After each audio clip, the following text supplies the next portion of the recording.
Hello everyone. Today we are having a kind of opening review.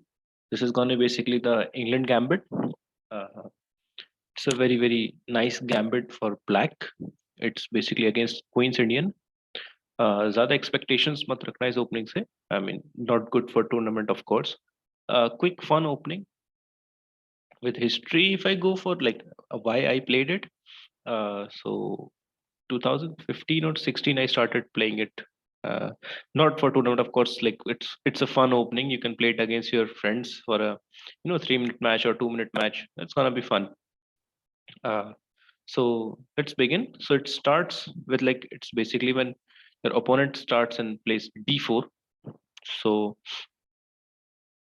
normal replies are like d5, c6, c5, maybe knight f6, maybe g6, maybe b6. Okay. I mean, there's a lot of replies. Even f5 is one, and one is like really nice. This one is also there, and one. Okay.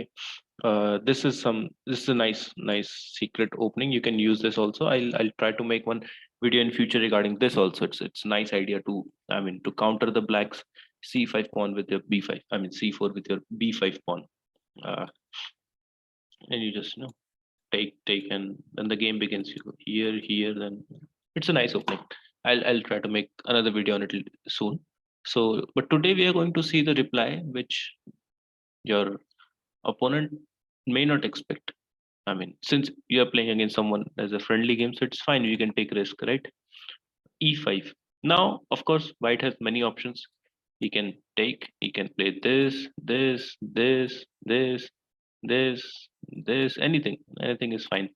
But we are going to focus on one reply. What if the white player accepts the gambit and plays d takes e5? Now, uh, now what should we do? I mean, there are two ways to play this. One is you sacrifice another pawn, and then you just gain some activity in terms of pieces development, and then you go. Uh, oops, wrong square. Right? You can go here, not there. Uh, Very bad at making arrows. You can go here, and after that you can play queen here, have covered up this diagonal. Then you can even castle queen side, and of course white will also make some moves. So you can castle queen side, and then you can just put this rook here, and have a good development. And meanwhile black will also try to negate your development by going knight here. Maybe he'll play c5, then knight here, and then maybe like d3, bishop d3, try to castle on that side, play h3, and then okay. So let's not wander away. So uh, now what should we do? Let's go back.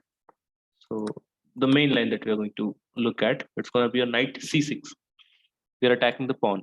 Of course, there are many ways to defend this pawn. One is to go here, one is to go here, one is here, and other one is with the queen also. I mean, but we are going to look at the major part, which is going to be knight f3. It's going to be same with knight. I mean, bishop f6. Both these lines are very similar. So now we need to, I mean, add one more attacker to the pawn. Now again, the best thing white should do is let black think that he's falling for the trap. Okay, so you are supposed to go here, bishop f4. Now the thing is, now I cannot take it, right? Because if bishop and knight are guarding the pawn. So we go this check. Now I tried this playing online also. So few people by mistake went here. They thought like it's fine, they can give up the pawn, but it's move number 5 and they're down a piece. It usually happens at like under 1500, 1600, but still people at 1800 have fallen for this trap. I have seen it. So the best move right now here is to go here. Okay, bishop d2. Now we pick the pawn. Now the game has a very now this move decides whether white is going to win the game or black is going to win the game if both the players are of almost same level. I mean, if someone is a grandmaster playing with black, he can, and you are just a normal player, 1700, even at 1800, he can defeat you. It's quite possible. So not in every cases, but there's fair chance for him that he'll somehow manage because he's at the end a grandmaster. So now this move decides whether you win or lose. So let's focus on the move this one. So anything bad about this? Like no, we are guarding our rook. Queen is under attack. The queen has to go somewhere, But the move that most people miss here is your bishop b4. And what's the fun about this move is you cannot capture. I mean, you cannot capture the queen because it's a pin. Okay, so this is your pin, so you cannot capture the queen. So now the thing is, now I'm again threatening the same rook, and the knight cannot move because if you move the knight, I'll grab the bishop, and rook is still under attack. So now you're forced to go here.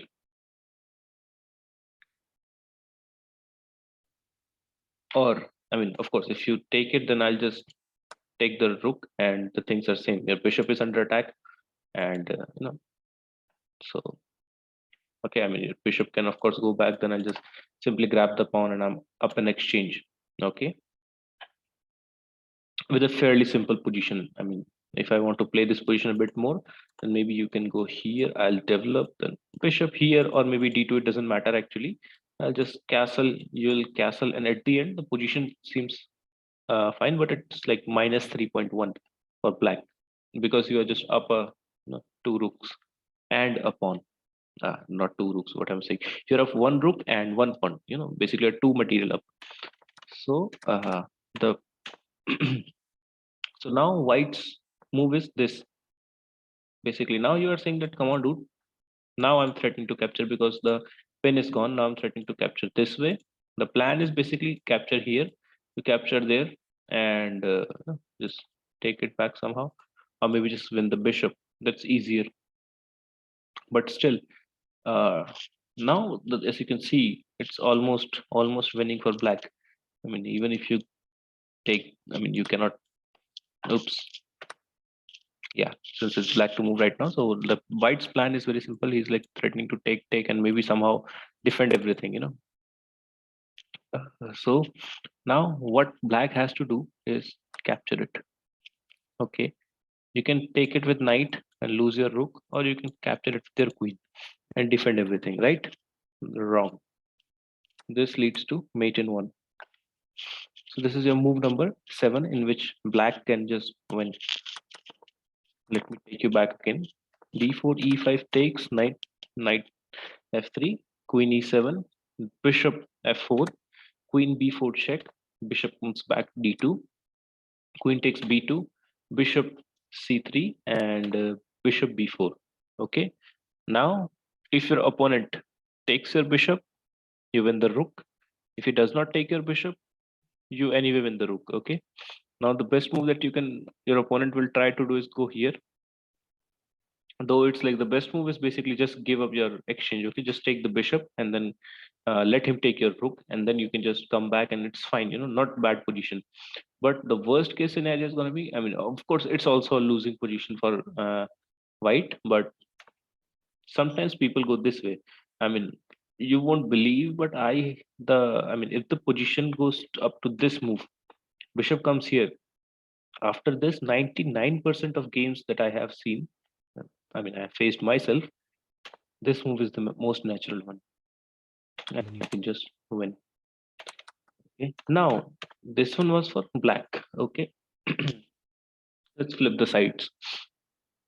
Now let's say we are playing with white and someone just tries to go England Gambit against us. So I told you, right, this move is the one which decides whether you're going to win or you're going to lose in most of the cases.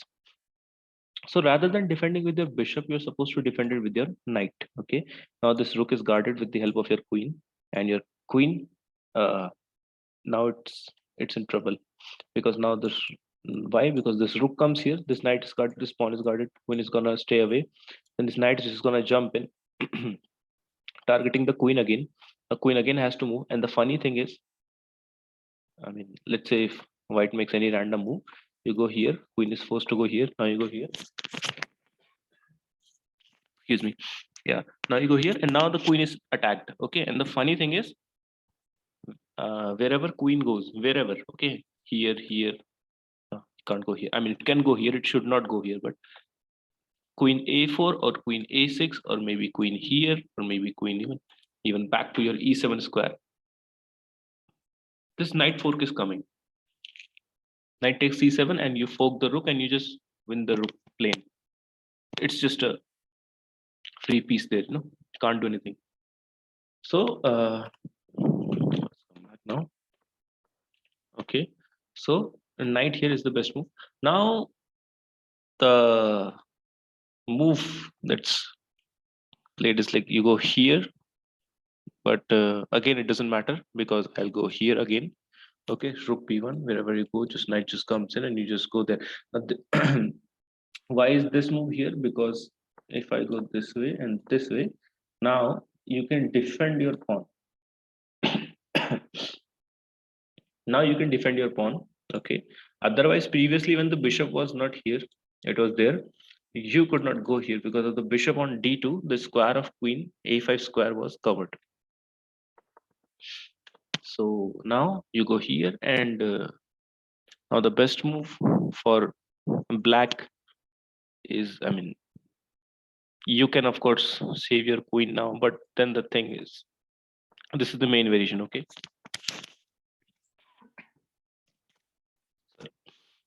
okay, so yeah, now we go knight c3. One move that many people try is to go here aiming for this pawn, but it's just a very one move temporary threat, and technically you should not go for this because the amount of tempo that white's going to win from this move, it's going to be very uh, kind of too much for black to handle. Okay, so but now I mean, so from this position you can see that white can win this position easily because now it's black to move, and black has almost no moves. Whatever it does, okay, let me just see the engine. It's telling me to play something like c6 or a6. Okay, so you go c6. The idea is to block this way, and then you can, I think, go rook b1, and then maybe queen is forced to go there, and yeah, I mean it's almost winning now. You can play e3. Your light square bishop is activated now. I mean, this diagonal you are going to cover, and when the knight moves, the thing is you have a good development in comparison to black because his piece only light square bishop is, I mean, sorry, it's dark square bishop is unlocked. His knight cannot jump here. It has to go either this way or this way. Then he can castle. Its light square bishop is not moving at all, and his rook is also not in the game. Whereas we have one rook involved in the game. Two knights are developed, covering good squares. This bishop is also developed. This bishop just by playing e3. This bishop will be developed, and we can just castle. So we have a gain of what is that called, tempo, and of course our queen can wander off here and here, and black's queen is stuck here. It needs some really good number of moves to come out. Why? Because I'll just remove all the arrows. Right now you see black's queen has no squares to go. It cannot go here, so it has to go here. Only one square, and this square is safe, right? And if you want to play with it more, rook b3, forcing it to go back to the only left square, and then you can just simply move your knight somewhere, and see, this knight is also in trouble. So that's the case. You can just push this one because the bishop will be okay. I'll just make the moves that I'm saying. Let's play. Okay, so I made this move. Let's not go this way. Okay, let's go this way first, and what should I do? Let's go this way. Any random move. Okay, so you can just start harassing the queen by going this way. Now you go this way. Now this knight is under attack. Okay, so now like I think it's not a good move. Yeah, I mean, takes. Then knight e. Okay, knight could be in trouble. Okay, knight could be in trouble, but yeah, maybe this move could be the one, right? I mean, yeah, forcing the knight back to a6, then you have got this move. So I mean, there's not good discoveries, I think, right now, but it's fine. I mean, at the end, what I'm trying to say is basically just by one knight move, I know this pawn is falling, but just by making one pawn move, you can have, I mean, one knight move, your pieces are just coming to life. That's why. But this is not about how to face against England Gambit. I mean, you can use it as that also, of course. But the key highlight for this video is this move. If the bishop comes here, you know how to win it now. And this is the funny, and many people have fallen for it. Many people have fallen. Okay. So it's a nice, it's just like 7, 8 moves checkmate. So I'll see you in the next video soon with another opening trap, or maybe some good opening lines. Maybe try to get this one included. Okay, then I'll see you back again. Bye bye.